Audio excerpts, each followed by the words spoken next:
నవరసాలను పండించగల Telugu star హీరోలో young tiger ఎన్టీఆర్ది ప్రత్యేకమైన శైలి ఉంటుంది. కెరీర్ మొదట్లోనే మాస్ ఆడియన్స్కి దగ్గరైన తారక్ తన యాక్షన్ సీన్స్ ఎమోషన్తో ప్రేక్షకులను ఇంప్రెస్ చేశాడు. ఇక యాక్షన్ మాత్రమేనా, డ్యాన్స్ కూడా అంటూ తన స్టెప్పులతో అదరగొట్టేశాడు. కెరీర్లో ఒక్కో మెట్టు ఎక్కుతూ మాస్ ఆఫ్ మాసెస్గా తన స్టామినా చూపించుతున్నాడు. ఎన్టీఆర్ ప్రస్తుతం చేస్తున్న సినిమా దేవర. కొరటాల శివ దర్శకత్వంలో తెరకెక్కుతున్న ఈ సినిమా సెప్టెంబర్ 27న ప్రేక్షకుల ముందుకు వస్తుంది. అయితే ఈ మధ్య వెండితెర మీద సోషియో ఫాంటసీ మైథలాజికల్ స్టోరీలకు ఎక్కువ గిరాకీ పెరిగింది. ప్రేక్షకుల డిమాండ్ మేరకు ఇతిహాస కథలకు తెర రూపం ఆవిష్కరిస్తున్నారు దర్శక నిర్మాతలు. అయితే ఇప్పటికే కెరీర్లో అలాంటి ఒక అటెంప్ట్ చేసిన ఎన్టీఆర్ నుంచి అలాంటి ఒక సినిమా ఆశిస్తున్నారు ఫ్యాన్స్.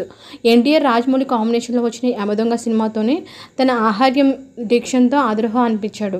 ఇప్పుడు అందరూ కూడా అలాంటి ప్రయత్నాలు చేస్తున్న టైంలో ఎన్టీఆర్ నుంచి కూడా అలాంటి ఒక మూవీ ఆశిస్తున్నారు ఫ్యాన్స్ అండ్ ఆడియన్స్. ఎన్టీఆర్ని అలా రామాయణ మహాభారత పాత్రలు చూడాలని ఫ్యాన్స్ ఎక్సైట్గా ఉన్నారు.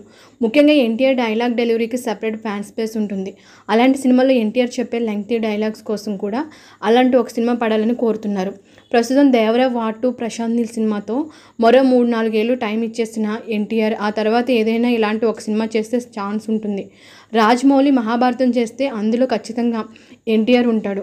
మరి తారక్ని ఏ పాత్రలో జక్కన్న చూపిస్తాడన్నది తెలియదు, కానీ ఆ సినిమా వస్తే మాత్రం ఊహలకు కూడా అందని రేంజ్లో రికార్డులు సృష్టిస్తాయి. రాజమౌళి కాకపోయినా ఎవరైనా అలాంటి ఒక ఎక్సైటింగ్ స్క్రిప్ట్తో వచ్చినా చేసేందుకు తారక్ ఆసక్తి చూపిస్తాడని చెప్పొచ్చు. అయితే ఎన్టీఆర్ అలాంటి సినిమా చేయాలని ఇప్పుడు అనుకున్నా కూడా 5 ఏళ్ల తర్వాతే అది సెట్స్ మీదకి వెళ్ళే ఛాన్స్ ఉంటుందని అర్థమవుతుంది.